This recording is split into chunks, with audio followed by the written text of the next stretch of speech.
আজকে সকাল থেকেই আকাশের মুখটা রয়েছে ভীষণ ভার। নিচে এসে দেখলাম যে বাবা আজকের ব্রেকফাস্টটা বাইরে থেকেই নিয়ে চলে এসছে। আর গতকালই যেহেতু অম্বুবাচী শেষ হয়েছে, তাই ঠাকুর ঘরে আজকে ছিল প্রচুর কাজ। তাই মা সকাল সকাল লেগে পড়েছে ঠাকুর ঘরে সেই সমস্ত কাজের জন্য। তাই আজকে হেসেলের দায়িত্বটা আমিই নিয়েছি।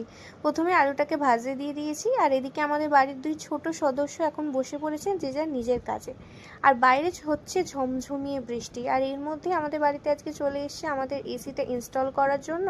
তাই বাবাও লেগে পড়েছে তাদের সাথে তদারকি করতে। বৃষ্টির থামতে ছাদে গিয়েছিলাম।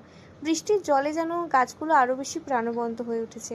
এই দিকটায় মেঘ থাকলেও অপর দিকটায় কিন্তু মেঘ নেই, আকাশ প্রায় পরিষ্কার।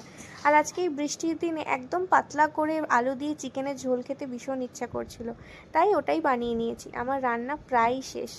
আর অন্যদিকে এই বাড়িতে কোনো কাজ হলে ঘরের অবস্থা না খুব বেহাল হয়ে যায়।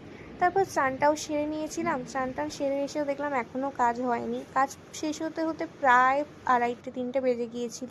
তারপরে বেশ বেলা হয়ে গিয়েছিল, তাই খেতে বসতে খাওয়া দাওয়া করে একটু ঘুম দিয়েছিলাম। তারপরে বিকালে উঠে দেখলাম আবারও টিপটিপ করে বৃষ্টি পড়ছে, তাই একটু ছাদে গিয়েছিলাম। তারপরে বেশিক্ষণ দাঁড়ায়নি, নাহলে এই বৃষ্টির জল মাথায় পড়লে আবার ঠান্ডা লেগে যাবে। আবার বিকালবেলা একটু পড়তে বসেছিলাম, কারণ সারা দিন আজকে পড়তে বসা হয়নি। তারপরে রান্নাঘরে এসে দেখি মা এখানে বানাচ্ছে হচ্ছে খাজা, যেটা ফার্স্ট টাইম মা বানাচ্ছিল, তাই আমিও দাঁড়িয়ে পড়েছি সেটা কিভাবে হচ্ছে দেখার জন্য।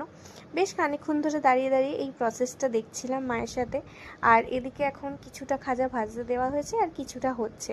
এটা দেখতে যতটা বেশি সুন্দর হয়েছে তার থেকেও বেশি হয়েছিল খেতে। তো এখন আমি খাজাটা এনজয় করি।